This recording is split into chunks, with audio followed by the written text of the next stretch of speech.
All right. Now that we've all been convinced about the metaverse, it's time to take a really hard left turn into somebody that doesn't quite agree. Up next, we have an absolute legend, a hero of fintech. If you look at his LinkedIn, it's just line after line of eye-popping accomplishments that it's fair to say have helped form the landscape of fintech that we live in today. And this entire intro is making him uncomfortable backstage right now. I showed it to him earlier. He hates it. So just enjoy that fact that you know that with me. Our next guest is Bill Harris, a one-of-a-kind entrepreneur and one who isn't afraid to speak his mind. Previously CEO of Intuit, founding CEO of PayPal, founding CEO of Personal Capital that was recently sold to Empower. I could go on and on and on, but I have limited time, and Bill has words that he wants to say. Actually important words. If you talk to Bill, it's a lot of jokes. And there might be a couple jokes in here, but real words coming from Bill.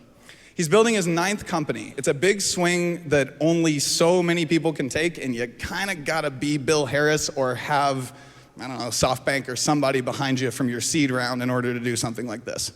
The pendulum is swinging back, and it's time to re-aggregate. For me, this conversation, this presentation is really about the rebundling. So I'll let him fill in the gaps, and I'll let you enjoy him filling in the gaps. And now, Bill Harris. Hey, man. Boom. Hey, y'all. Hey. You're out of control, Zach. I wish my mother was around to hear that. I am good, but I am B-list at best with high mileage. So don't believe everything Zach tells you. I will tell you a story. I was not going to say this, but somebody mentioned it in the back or asked the question. 25 years ago, last month, I was summoned to Cupertino by Steve Jobs, who had just returned to Apple. And he had there was a thing on a pedestal. It was under a black velvet drape. And he sort of pushed the drape away, and there it was the iMac, the candy-colored iMac, the most important and significant new product of that entire decade. It was secret for another couple of months. Why did he show me? I was at Intuit. He needed Quicken on the Mac for the Mac to be successful. And he said, there is nothing more electronic than money. So we were hanging about, a couple of people, one of them joking around at that point said, all right, well, why don't you just acquire Intuit? And that was a stupid joke because he couldn't acquire a ham sandwich at that point. They were nearly bankrupt. But of course, Steve, popped in his mind, well, yeah, why don't I? And then he thought about it, he says, no. I'm a technology business, I'm not a financial business. And I thought that was one of the few examples where he really wasn't looking down the horizon. So I tried him again. About 10 years later, I happened to be sitting with him. It was about a year before he died. And I seriously pitched him on going into financial services. I said, look, you've got the hardware, you've got the software, you've got the globally affluent base of customers. And you've got, I forget how many it was some number of hundreds of millions of billions of dollars of cash in the bank. Leverage that 10 to 1, and you're sort of instantly one of the top 10 global banks. And he said, no. And I said, okay, why? He says, well, I don't like commodity businesses, and I don't like people businesses. I said, people business. You don't need to run it the way banks run things. You do it electronically. You don't need people. And by the way, Steve, you're already in a people business. You've got people all over, Genius bars all over the country. I said, a commodity, sure, many banking products are commodities, but that's your opportunity. You can take this commodity feature set and then build upon it. And so he thought about that. He says, all right, still, no. I said, how come? And he said the exact same thing that he had said joshing to somebody else 10 years prior. He said, I'm a technology business, not a financial business. We have proven as an industry that that is not a distinction that makes any difference. We are a financial technology business, and in fact, the financial sector of the technology business is probably the most long-term powerful direct-to-consumer part of the entire technology ecosphere. Anyway, with that, let me go to some of the things that I was going to say anyway. I'll try to be quick. We talked about new products. We've had a whole bunch of new products in the intervening period of the past 25 years. But you know what? The problems remain. It's the same problems. People struggle with money. We've made it faster. We've made it cheaper. We haven't made it any easier. And with more ways to borrow money and more ways to pay, there's just that much more to be managed. And so we need to figure out how we can address not only the transactional side, but also the human side of finance. I think the big problem we've got right now is complexity. Too many accounts, too many apps, too many cards, too many fees, too many everything. We need to find a way to simplify the human interface to money. So let's take a quick speedboat tour through the ways that you can manage money today. There's cash and credit. That means bank account and credit card. On the bank account side, it would be nice if it was easy, but it's not. There's all sorts of different cards and accounts. On the credit card side, secured cards, cashback cards, miles cards, all sorts of craziness with interest rates and hidden fees and the rest of it, and an unlimited number of ways you can get into debt. Put all those things together, that's the account side of it.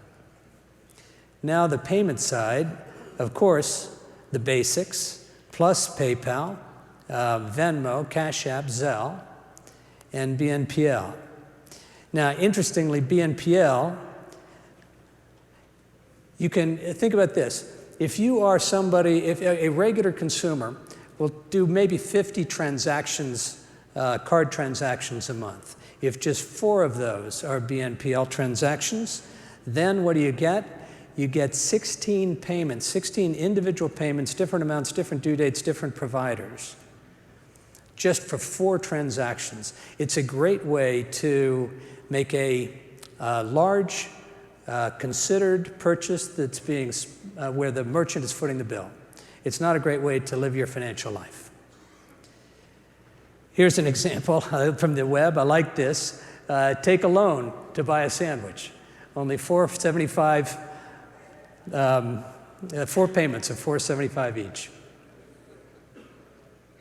You put all that together, you add crypto, and there are 50 different cryptos that have at least $1 billion of market cap, and what you end up with is something remarkably complicated, far too complicated for most of our customers.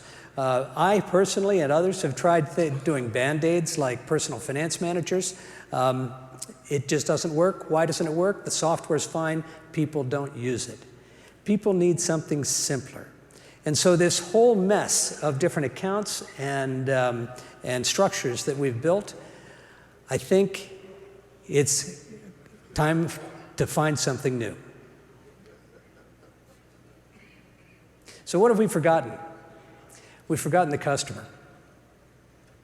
We've focused on product and we've forgotten the customer. Most people dread money. They dread thinking about it. There's never enough. And so they don't look. They're living unexamined financial lives, and that's no good. Money's too important. 60% of Americans are living paycheck to paycheck. We all know that. We've heard it 1,000 times. But what does it feel like? It feels like worry.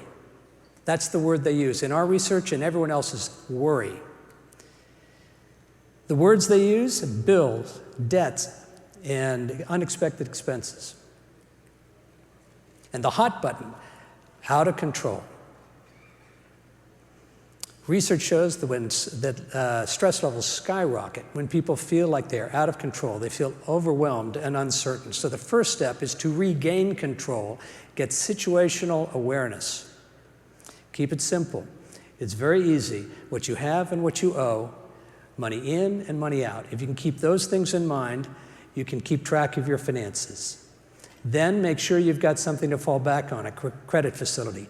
Yes, credit cards are expensive, but compared to payday loans at 500%, overdraft, which is easily over 1,000%, or secured cards, which because you're borrowing your own money, paying interest on your own money, it's an infinite interest rate. Good credit card is something everyone should have, even if you're going to put it in a drawer and never use it.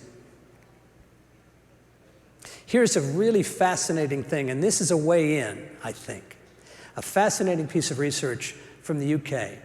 They said, what are the drivers of feelings of financial wellness and life satisfaction? It is not income. It is not wealth. It is liquidity. Access to money when you need it. Essentially available cash and available credit. And that's what we're using. That's part of the genesis of what we're trying to do with our new company called Nirvana Money. I'll say just 5 things about Nirvana Money. Simple. All your money in one place. It combines a credit card and a bank account, creating something that we think is an entirely new class of product. Easy. Credit and debit in one card. Fun. Rewards when you earn, save, and spend. So celebrate each paycheck and get incentives for savings every month. Powerful. Your paycheck, bring your paycheck into this account, and it will build your credit and healthy. Get on the credit and savings ladder with automatic savings and a programmatic path to a better credit score. We spend our lives worrying about money. We've got it backwards. Let's use our money to build better lives. Thanks.